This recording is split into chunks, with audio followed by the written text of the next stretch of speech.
से तेल खरीदने पर भड़के ट्रंप, दी नई धमकी, कहा भारत पर भारी ट्रैफिक लाऊंगा।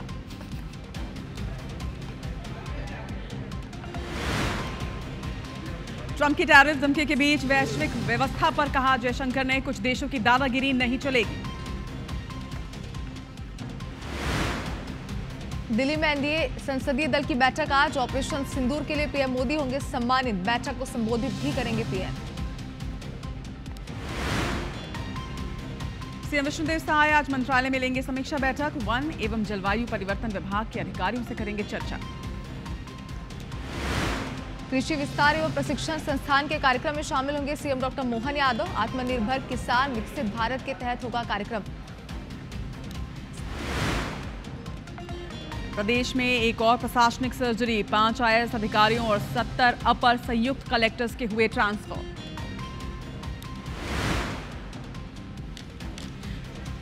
रायपुर में ड्रग सप्लाई नेटवर्क पर बड़ा एक्शन, अंतर्राष्ट्रीय तस्कर समेत 9 पेडलर्स हुए अरेस्ट, आरोपियों से 1 करोड़ रुपए कीमत की 412 ग्राम हेरोइन की गई जब्त। त्योहारों के मद्देनजर रायपुर में मिठाई दुकानों पर खाद्य विभाग की दबिश, तेलीबांधा स्थित होटल में दिखी गंदगी ही गंदगी। रायपुर में मोबाइल लूट केस में पहली बार आजीवन कारावास की हुई सजा, कोर्ट ने 2 आरोपियों को सुनाई सजा, गुढ़ियारी थाने में दर्ज हुई थी वारदात।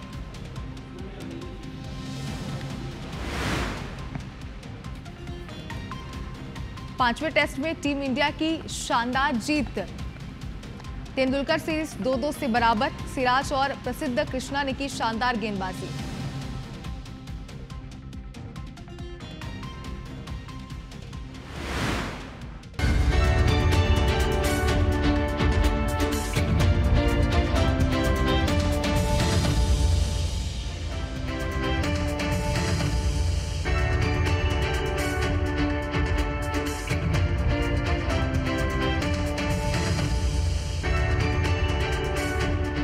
नमस्कार, सुप्रभात, जय जोहार, शुभ मॉर्निंग। मैं हूं आप सभी के साथ रचना नितेश और मेगा मॉर्निंग में आप सभी का बहुत बहुत स्वागत है। नमस्कार, गुड मॉर्निंग, सुप्रभात, और मैं हूं आपके साथ शुभांगी ठाकुर। और रचना, देखिए हर दिन की तरह हमारी आज की मॉर्निंग भी बहुत खास रहने वाली, क्योंकि आज भी हमारे साथ एक खास मेहमान जुड़ने वाले हैं। बिल्कुल, तो उसके पहले शुरुआत करते हैं आज के दिन की गुरु मंत्र के साथ। आपको बता दें कि आज का गुरु मंत्र है कि एक समय में एक ही काम करें, पूरी निष्ठा और लगन से करें, बाकी सब कुछ भुला दें। और मुझे लगता है शुभांगी, यही फंडा होना चाहिए कि एक वक्त में इंसान एक काम करे, पूरी निष्ठा और लगन के साथ करेगा तो बाकी सब कुछ अगर वो भूल जाए तो निश्चित तौर पर उसे सफलता जरूर मिलेगी।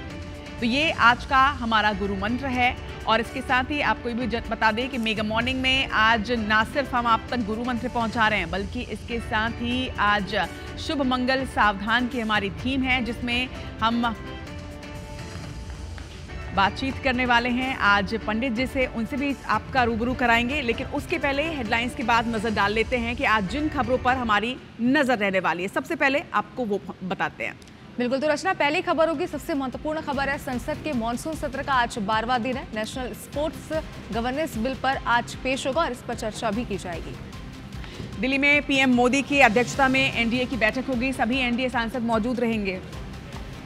तीसरी खबर है, सुप्रीम कोर्ट में बांके बिहारी कॉरिडोर और न्यास मामले में आज सुनवाई की जाएगी, इस पर भी आज IBC24 की नजर टिकी रहेगी। वहीं चौथी खबर है, छत्तीसगढ़ से मुख्यमंत्री विष्णुदेव साय वन एवं जलवायु परिवर्तन विभाग की आज अहम बैठक लेने वाले हैं। और इसके साथ ही पांचवी खबर, मध्य प्रदेश के मुख्यमंत्री डॉक्टर मोहन यादव मध्य प्रदेश शिखर खेल अलंकरण और 38वें नेशनल गेम्स के पदक विजेताओं को आज सम्मानित करने जा रहे हैं। तो ये वो 5 खबरें, लेकिन इसके साथ ही अंतर्राष्ट्रीय, राष्ट्रीय और आपके प्रदेश की खबरों से लगातार आपको करते रहेंगे अपडेट।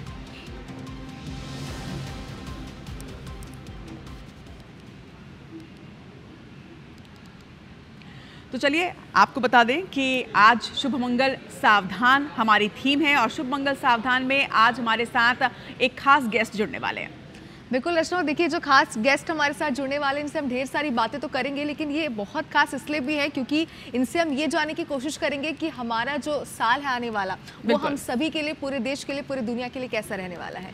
लेकिन उसके पहले मुझे लगता है कि सबसे पहले खबरों से अपडेट कर देते हैं। आज सबसे पहले अंतर्राष्ट्रीय खबर आपको बता दें, वॉशिंगटन डीसी से ये खबर सामने आ रही है, जहां पर अमेरिकी राष्ट्रपति डोनाल्ड ट्रंप ने भारत को एक बड़ी धमकी दी है। तो लगातार डोनाल्ड ट्रंप अलग अलग मुद्दों को लेकर चर्चा में, और एक बार फिर से वो चर्चा में इसलिए हैं क्योंकि अमेरिकी राष्ट्रपति ने भारत को धमकी दी है, एक चेतावनी। भारत पर और ज्यादा टैरिफ लगाने से जुड़ी ये धमकी है। भारत रूस से सस्ता तेल खरीदकर मुनाफे के साथ बेच रहा है।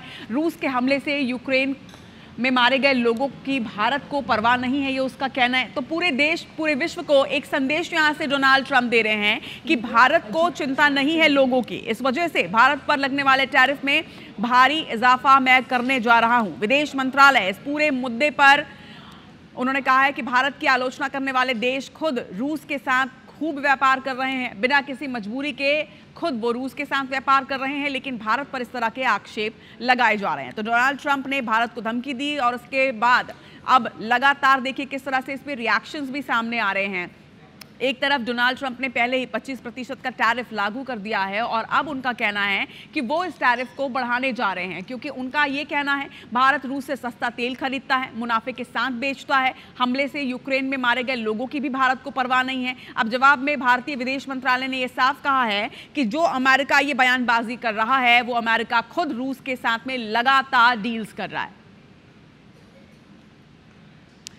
इधर दिल्ली के इंद्रलोक में लगी है भीषण आग। आपको बता दें कि इंद्रलोक मार्केट में आगजनी की घटना हुई है। दमकल की टीम ने फिलहाल मौके पर पहुंचकर आग पर काबू पाया है, लेकिन बड़ी तस्वीरें भी निकलकर सामने आ रही, वो भी आपको दिखाते हैं कि किस तरह से दिल्ली में भीषण आग लगी है। ये तस्वीरें आप देखिए, देर रात की तस्वीरें हैं, देश की राजधानी दिल्ली की इंद्रलोक एरिया में की ये तस्वीर बताई जा रही है, जहाँ पर भीषण आग लगी। हालांकि आग की वजह से कितना नुकसान हुआ है फिलहाल इसका आंकलन नहीं किया गया है। इंद्रलोक मार्केट की ये तस्वीर आप देख रहे हैं, और चिंता का विषय इसलिए भी था क्योंकि मार्केट में एक दूसरे से सटी हुई दुकानें हैं और एक दुकान के बाद ये आग फैल सकती थी, लेकिन सही समय पर फायर ब्रिगेड की टीम ने यहाँ पर आग पर काबू पाया। करेंगे उत्तर प्रदेश में बाढ़ का कहर जारी है। सोशल मीडिया में लगातार तस्वीरें निकलकर सामने आ रही हैं उत्तर प्रदेश की। वाराणसी और प्रयागराज में गंगा अपने उफान पर है। प्रयागराज में रिहायशी इलाकों तक अब पानी पहुंच चुका है। गलियों में आना जाना लोगों का मुश्किल हो चुका है। घरों के अंदर किस तरह से पानी घुसा हुआ है इसकी तस्वीरें भी हम आपको दिखाते हैं। ये तस्वीरें आप देखिए, एसडीआरएफ की टीम मौके पर तैनात हालांकि है, लेकिन घरों के अंदर अब पानी घुस चुका है। दो तस्वीरें आपके टीवी स्क्रीन पर, एक तरफ वाराणसी और एक तरफ प्रयागराज, जहां पर गंगा अपने पूरे उफान पर है। सोशल मीडिया पर भी लगातार तस्वीरें वायरल हो रही हैं कि कैसे गंगा अपने उफान पर है। प्रयागराज में रिहायशी इलाकों तक में पानी भरा हुआ है, तो वहीं दूसरी तरफ वाराणसी की तस्वीरें आप देखिए, गलियों में नाव चलाने की नौबत आन पड़ी है। घरों में गंगा का पानी घुसा है। एसडीआरएफ की टीम मौके पर तैनात है। हालांकि लोगों को लगातार मुनादी भी कराई जा रही है कि लोग इस वक्त गंगा में ना उतरें, क्योंकि गंगा अपने पूरे उफान पर है। देखिए कैसे घरों के अंदर पानी घुसा हुआ है, गलियों में पानी भरा हुआ है, और जहां तक नजर जा रहा है सिर्फ और सिर्फ गंगा का पानी ही यहां नजर आ रहा है।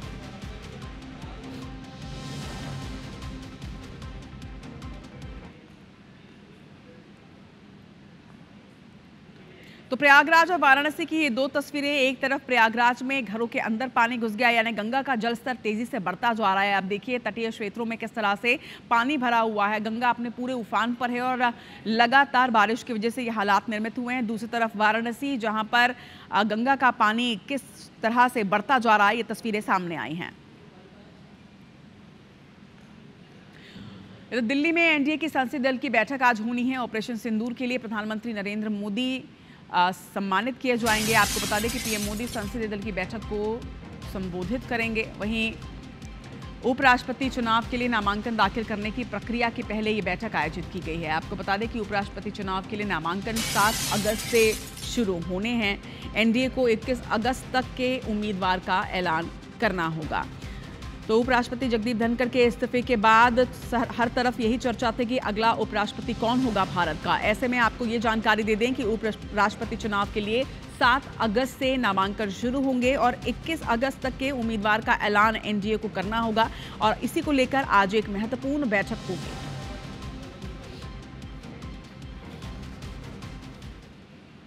और अब रुक करते हैं मध्य प्रदेश की ओर। आपको बता दें कि राज्य प्रशासनिक सेवा के अधिकारियों का तबादला हुआ है। 70 अपर कलेक्टर्स के साथ ही संयुक्त कलेक्टर के ट्रांसफर ऑर्डर जारी किए गए हैं। सिंगरौली नगर निगम कमिश्नर दया किशन शर्मा हटाए गए हैं। वहीं देवास नगर निगम कमिश्नर रजनीश कशेरा को भी हटाया गया है। तो बड़ी प्रशासनिक सर्जरी यहां पर की गई है।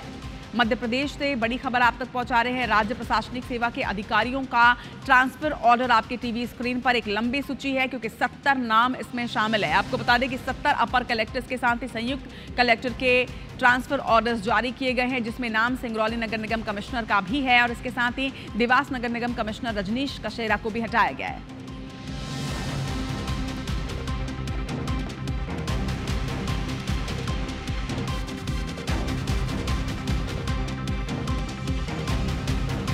तो बड़ी खबर मध्य प्रदेश से सामने आ रही है, जहां पर 70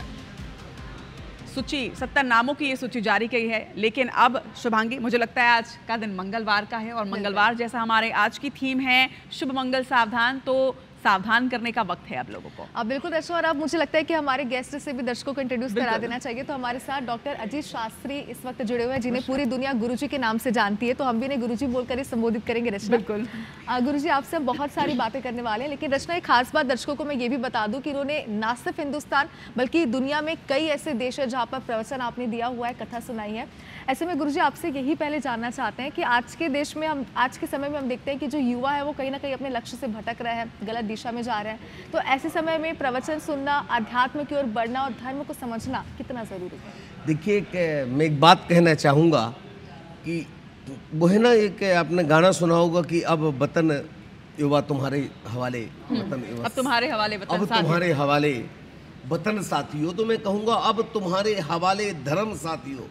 चंद्रगुप्त ने 14 स्वप्न देखे थे। उन 14 स्वप्नों में एक स्वप्न यह भी आता था, ये भी स्वप्न है कि आने वाले समय में युवाओं के हाथ में धर्म होगा।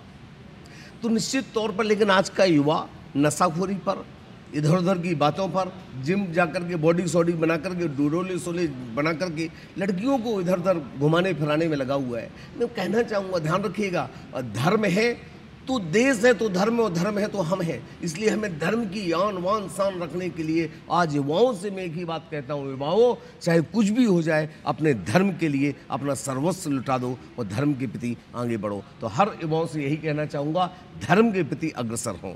क्या आपको लगता है कि आज का जो युवा है या आज के युग में लोग धर्म से भटक रहे हैं या धर्म पर लोगों का उतना ध्यान नहीं है? हाँ, बल्कि मैं उसको उल्टा समझूंगा रचना जी। इसको इस तरीके से लेना चाहूँगा कि पहले लोगों का धर्म के प्रति रुझान कम था, अब धर्म की परिभाषा बदल गई है। धर्म से जुड़ रहा है लोग, लेकिन परिभाषा बदल चुकी है। अच्छा। अब आजकल जो जुलूस निकलते हैं, आजकल जो कावड़ यात्राएं निकलती हैं, आजकल जो विसर्जन की, चाहे गणेश विसर्जन की हो, चाहे नवरात्रि में विसर्जन की बात हो, तो वहाँ पर लोग कई बार नशा पत्ती करके और फिल्मी सॉन्ग डीजे आदि बजा करके नाचना कूदना, तो आजकल लोगों ने उसको धर्म मान लिया है। लेकिन कितनी विसंगति वाली बात है कि लोग इस तरीके से धर्म से बिगड़ रहे हैं। लेकिन मैं एक बात को जरूर कहना चाहूँगा कि धर्म धर्म है, इसको अधर्म की ओर मत ले जाइए। धर्म को सही रास्ते पर लाइए ताकि आने वाले लोगों को एक नई शिक्षा मिल सके। गुरुजी, आपने ये कहा कि धर्म को लोग कुछ और ही समझ रहे हैं, वो धर्म से एक्चुअल में है नहीं। तो ऐसे में हम ये कैसे क्लियर समझ सकते हैं, कैसे ये स्पष्ट हो सकता है कि धर्म क्या है और हमें इस रास्ते पर ही चलना है? देखिए, सबसे बड़ी बात होती, धार्मिक होने का मतलब होता है रचना जी, सरल होना, सहज होना, विनम्र होना। धार्मिक होने का मतलब ये नहीं कि आप मंदिर में जाकर घंटी बजा बजा करके घंटों चिल्लाने का। एक जो कबीरदास जी की पंक्ति याद आती है कि कंकर पत्थर जोड़कर मस्जिद दई बनाए, ताप पर चढ़ी मुल्ला बाग दे क्या बहरा हुआ खुदाए।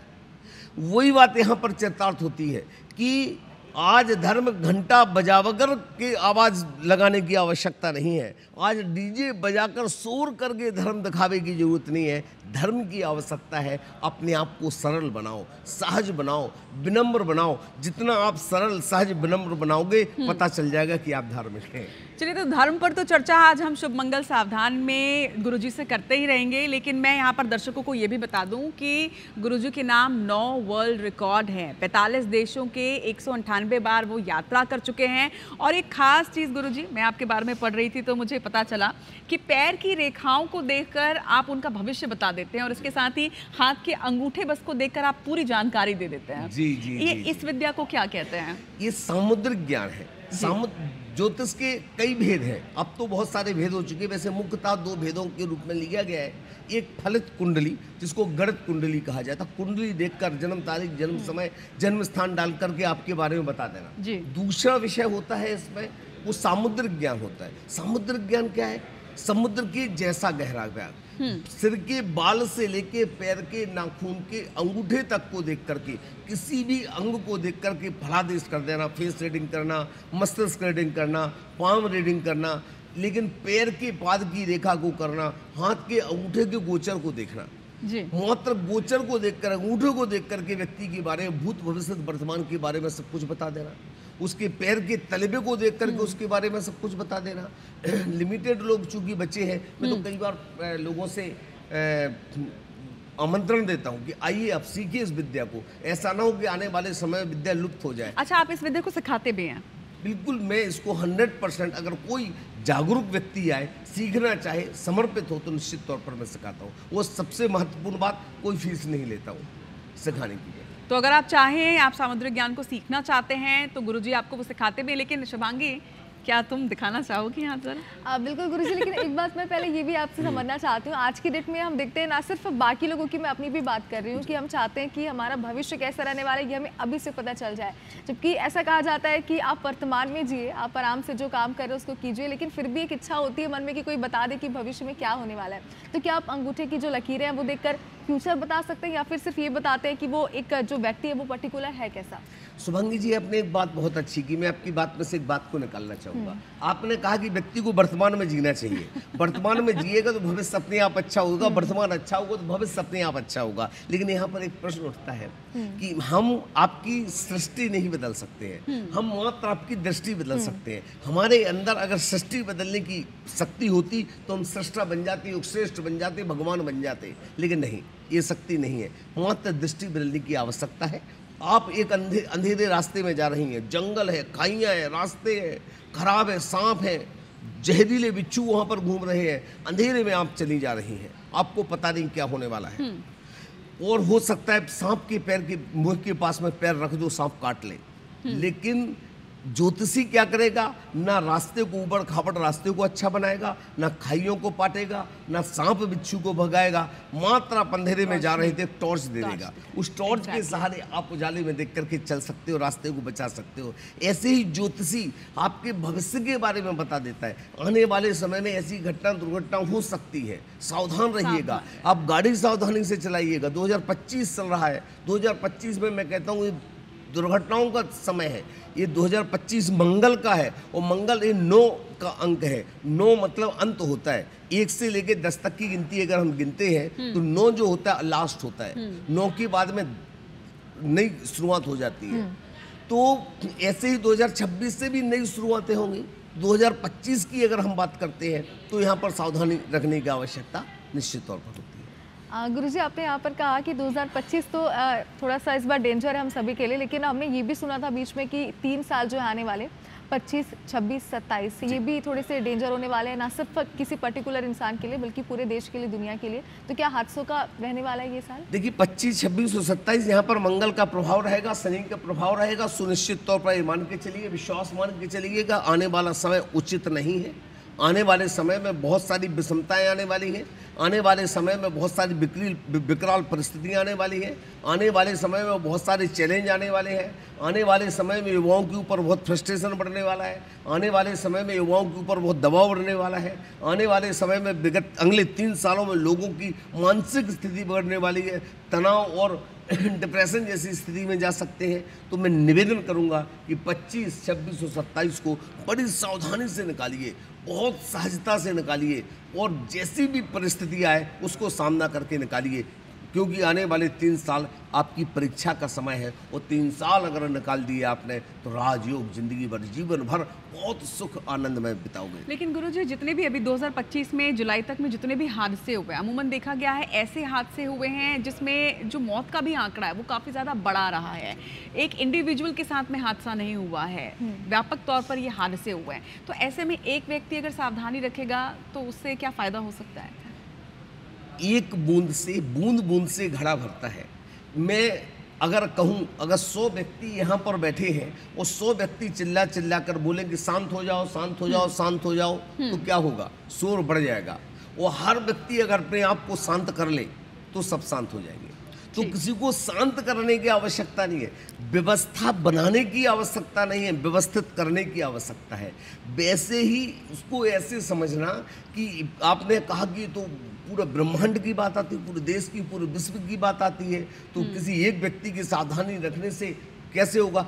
एक व्यक्ति सावधान से मतलब एक एक व्यक्ति को सावधान रहने की आवश्यकता है। प्रत्येक व्यक्ति अपने आप को सावधान रख ले तो पूरी दुनिया अपने आप सावधानी में अपने आप सावधान हो जाएगी। तो जैसा कि गुरुजी कह रहे हैं कि 2025, 26 और 27 थोड़ा भारी रहने वाला है, लेकिन सावधानियां भी बरतनी है। मगर क्या किसी खास राशि के लिए और ज्यादा सावधानी की आवश्यकता है, ये भी गुरुजी से जानेंगे। लेकिन फिलहाल एक छोटे से ब्रेक के लिए रुक रहे हैं। रचना, ब्रेक के पहले मैं दर्शकों को ये भी बताना चाहती हूँ, जैसे कि आप कह भी रही थी कि हम खुद भी एक बार दिखाएंगे पंडित जी को कि लकीरें देख के वो कैसे समझते हैं और आगे हमारे क्या रहने वाला है, और मैं काफी इंटरेस्टेड हूँ इस चीज के लिए।